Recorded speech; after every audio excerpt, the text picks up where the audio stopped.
Jadi teman-teman sekalian, kalau kita memahami bumi Palestina dari awalnya, ini sudah wilayah yang disucikan. Makanya jelas di pembuka Quran surah ke-17 Al-Isra, di ayat yang pertama sudah kalimatnya jelas. Subhanalladzi asra bi'abdihi lailan minal masjidil haram ilal masjidil aqsa alladzi barakna haulah. Ini bumi yang berkah, diberkahi. Bumi suci, bumi berkah. Bahkan nanti di Quran surah ke-5 Al-Maidah dari ayat ke-21 sampai ayat ke-24, khususnya saat Nabi Musa alaihissalam meminta umatnya untuk masuk ke daerah ini, maka kalimatnya jelas dikatakan, ya qaumi dukhulul ardal muqaddasah. Dah, ini tidak ada perdebatan di dalamnya. Satu. Pertanyaan saya, Yahudi sudah muncul belum? Israel ada nggak? Nggak ada. Ya, jadi dengan bukti sejarah ini, dan ini yang menulisnya itu bukan orang Islam. John Kitto itu bukan orang Islam, dia non-Muslim yang merangkum intisari dalam catatan di Bible untuk dituangkan. Dan menariknya beliau membuat peta juga di situ, dan Yahudi nggak ada, Israel nggak ditemukan. Jadi kalau sekarang ada klaim bahwa itu bumi bagian Palestina milik bagian ras tertentu, komunitas tertentu, dan saya harus masuk ke situ karena itu punya saya, itu dibatalkan sendiri oleh keterangan sejarah yang valid, bahkan ditulisnya dikuatkan oleh non-Muslim. Jelas sampai sini? Oke, ketemu jawabannya ya. Jadi kalau nanti ada Anda bertemu diskusi di media sosial, itu kan tanah suci yang dijanjikan. Nah, tinggal diberi catatan saja. Maaf Ferguson, itu sudah diterangkan oleh teman-temanmu dari sejak dulu. Turunkan referensinya. Jelas sampai sini? Oke, satu. Simpan ini. Nanti kita akan sampai pada satu titik kenapa harus diklaim itu sampai terjadi konflik kekinian. Ibrahim alaihissalam menikah dengan siapa? Tahu dari mana? Hah? Ayo kita urutkan. Terah atau Azar, saya fokuskan ke Terah dulu supaya mengambil versinya dari Alkitab. Maksud saya begini, kita menjelaskan ini dengan versi yang mereka klaim sendiri ya. Kalau pakai Quran nanti nggak akan diakui, tapi nanti Quran akan jadi standar kebenarannya, nanti saya akan tunjukkan ya. Baik, ini punya 3 orang anak. Anak pertamanya namanya Haran.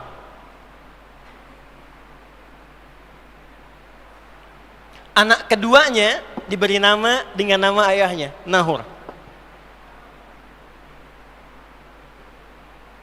Anak ketiganya Ibrahim. Jadi Terah punya 3 orang anak, Haran, Nahor, dan siapa? Ibrahim. Haran punya 2 orang putri dan 1 orang putra. Putranya yang laki-laki itu 1 orang, namanya Lut. Lut alaihi salam. Siapa namanya? Nah, Lut ini anaknya Haran.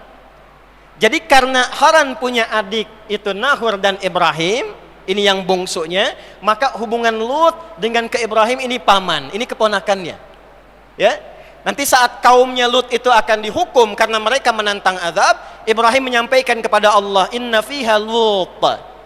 Di mana ditemukan? Quran surah ke-29 ayat berapa? Ayat 32.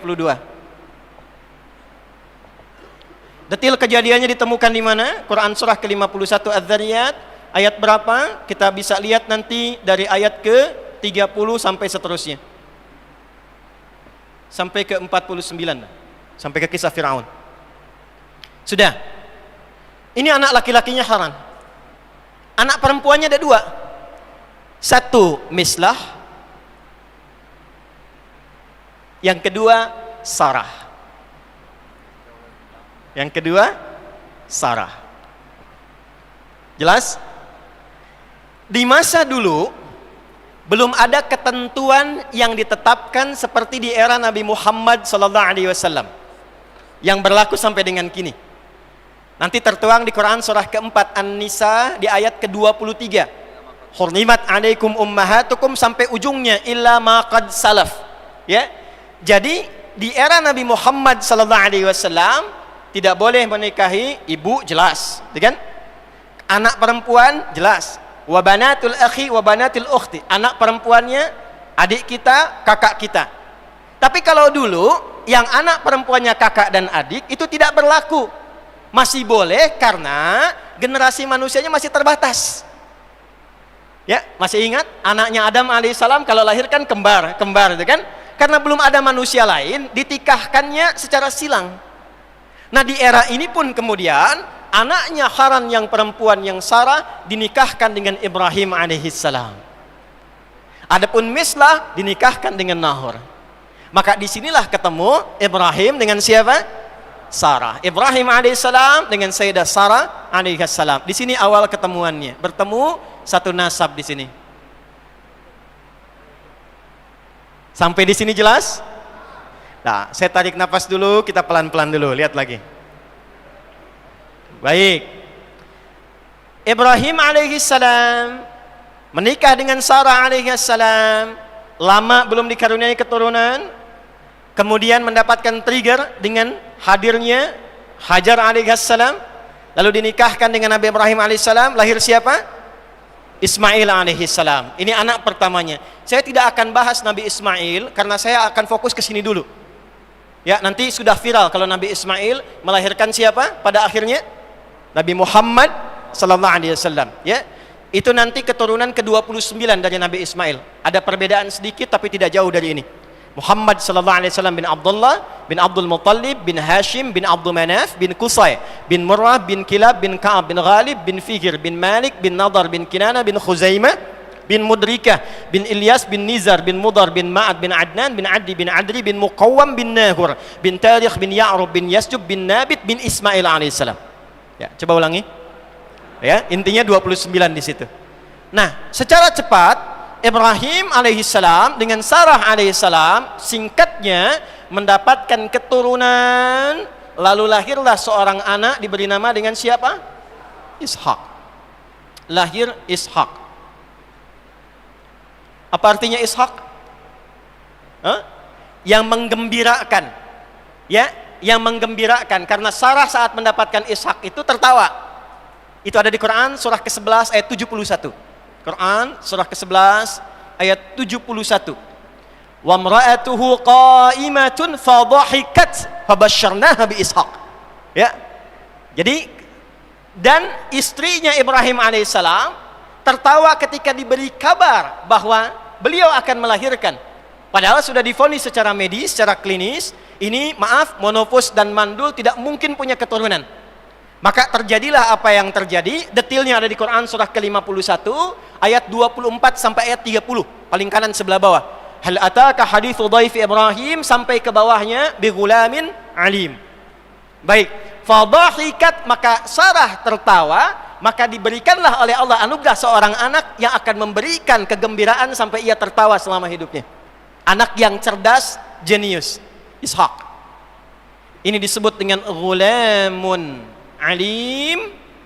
Nanti Nabi Ismail disebut dengan ghulamun halim. Ingat ya? Cepat. Dari Sarah lahir Ishak. Ishak alaihissalam melahirkan siapa? Melahirkan siapa? Ishak alaihissalam tidak melahirkan siapa-siapa karena beliau laki-laki. Istrinya yang melahirkan, kan? Siapa nama istrinya? Bu Ishak, ya, gampang aja. Saya tanya anak-anak SD, ya, istrinya Nabi Ismail namanya siapa? Bu Mail Ustaz, katanya. Masya Allah. Ya, istrinya Nabi Ishak namanya Rafqah. Rafqah. Sudah? Rafqah punya abang namanya Laban. Laban punya anak 4 perempuan. 1 Lea atau Leia.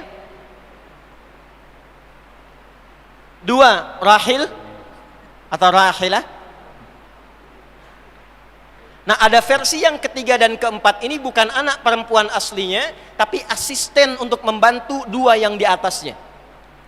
Yang ketiga ini Zulfa,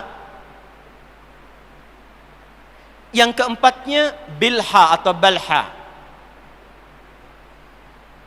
Kita temukan Lea, Rahil, Zulfa, Bilha. Anak siapa ini? Anaknya Laban. Siapa Laban? Abangnya Rafkah. Siapa Rafkah? Istrinya Ishak. Nah, kelak kemudian Ishak alaihi salam dan Rafkah kemudian dipersatukan menikah, melahirkan anak. Anak yang viralnya ada dua nanti. Yang paling viral di antara dua ini salah satunya. Yang pertama, anak pertamanya Aisyu. Ini yang kelak nanti akan ke Eropa mengembara. Anak keduanya ini tokoh sentral kita, yaitu Yakub alaihi salam. Yakub.